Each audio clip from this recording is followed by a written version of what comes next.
ఆంధ్రప్రదేశ్ ప్రభుత్వం ఒక కీలక నిర్ణయం తీసుకుంది.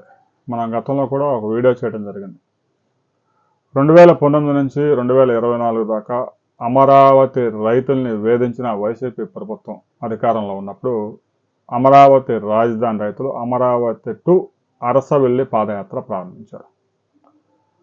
ఆ పాదయాత్ర కొనసాగుతూ గోదావరి జిల్లాలోని రామచంద్రాపురం అనే ఏరియాకు వెళ్ళినప్పుడు అక్కడ డిఎస్పీగా పనిచేసిన బాలచంద్రారెడ్డి అమరావతి రైతులు, ముఖ్యంగా మహిళా రైతుల మీద విరుచుకుపడి వాళ్ళందరినీ ఒక కళ్యాణ మండపంలో పెట్టి తాళం వేసి అమరావతి రాజధాని రైతులు ఏదైతే ఏర్పాటు చేసుకున్నారో రథాన్ని దాన్ని సీజ్ చేసి అందులో ఉన్న కంప్యూటర్కి సంబంధించిన హార్డ్ డిస్క్ను కూడా ఎత్తుకెళ్ళాడు. ఇక అమరావతి రాజధాని మహిళా రైతుల మీద ఆయన విరుచుకుపడిన భూతు పురాణం అయితే చెప్పడానికి కూడా సాధ్యం కాదు. తాజాగా ఆయనకి తిరుపతిలోని క్రైమ్ డిపార్ట్మెంట్లో అడిషనల్ ఎస్పీగా బాధ్యతలు అప్పగించారు. దీని మీద పెద్ద ఎత్తున దుమారం లేసింది.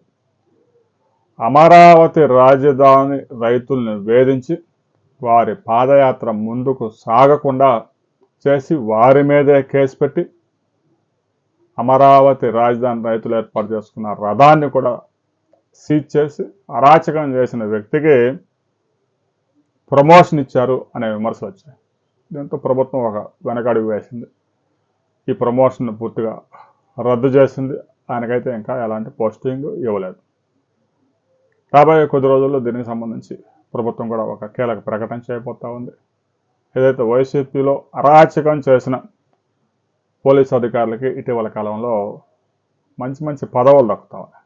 దీని వెనుక ఏదైనా అజ్ఞాత శక్తులు పనిచేస్తూ ఉన్నాయి అనే అనుమానం కూడా కలుగుతూ ఉంది.